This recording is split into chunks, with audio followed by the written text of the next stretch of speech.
கொள்கை அடிப்படையில் நம்முடைய பகைவர்கள் யார் என்பதை முடிவு செய்வதில் ஒரு துணிவு தேவை. அதனால்தான் வெளிப்படையா முடிவெடுத்து சொல்றோம். பிஜேபி, பாமக இந்த இரண்டு கட்சிகளும் இருக்கிற அணியில் நாங்கள் ஒருபோதும் சேர மாட்டோம்.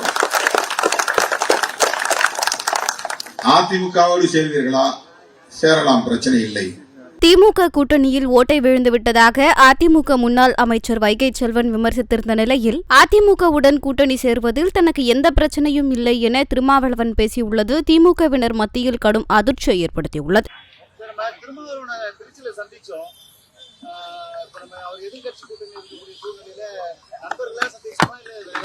அதாவது ஆளுங்கட்சியாக இருக்கிற திமுக கூட்டணியில் ஓட்டை விழுந்து விட்டது என்பதைத்தான் இப்போதுக்கு என்னால் சொல்ல முடியும். இது முதல் கட்டம். அடுத்தடுத்த கட்டத்தை நீங்கள் பார்க்க போகிறீர்கள்.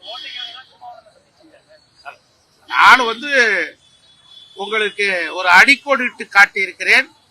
திமுக கூட்டணியில் ஓட்டை விழுந்து விட்டது. நம்ம கூட்டணியில் இருக்கக்கூடிய ஜெகன்மூர்த்தியார் விசாரணை கைதுன்னு சொல்றாங்க. அது தொடர்பு இருக்காரு இல்ல, அதாவது அண்ணா திராவிட முன்னேற்ற கழகத்தில் கூட்டணியில் இருக்கிறார் என்பதற்காகவும் ஒரு சட்டமன்ற உறுப்பினர் என்கிற ஒரு நிலையை கூட கருதி கொள்ளாமல் எதிர்கட்சியிலே செயல்பட்டுக் கொண்டிருக்கிறார் என்பதற்காக காழ்ப்புணர்ச்சியிலே கைது செய்யப்பட்டிருக்கிறார். இதற்கு உயர்நீதிமன்றம் தீர்ப்பை தந்திருக்கிறது என்பது குறித்து அவர்கள் அரசு சொல்லுகிறது. ஆகவே உயர்நீதிமன்ற தீர்ப்பை மதிக்கிறோம். உயர்நீதிமன்ற தீர்ப்பு என்ன சொல்லுகிறது, அடுத்தடுத்த கட்டங்களில் என்ன நிகழ்கிறது என்பதை பார்க்க வேண்டும். இது குறித்து எங்கள் கழக பொதுச் செயலாளர் எடப்பாடியார் அவர்கள் ஒரு அறிக்கை ஒன்றை வெளியிட்டிருக்கிறார்கள் என்பதை இந்த நேரத்தில் தெரியப்படுத்தும். விளிம்பு நிலை மக்களின் நலன்கள் இதையெல்லாம் கவனத்தில் கொண்டுதான் நாம் சீர்தூக்கி பார்த்து சில முடிவுகளை எடுக்க வேண்டியிருக்கிறது.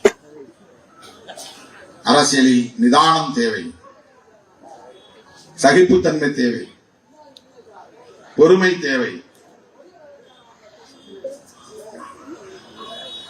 நமக்கு ஆதரவான சக்திகள் யார் என்று அடையாளம் காண்பதில் ஒரு தெளிவு தேவை. கொள்கை அடிப்படையில் நம்முடைய பகைவர்கள் யார் என்பதை முடிவு செய்வதில் ஒரு துணிவு தேவை. அதனால்தான் வெளிப்படையா முடிவெடுத்து சொல்றோம்.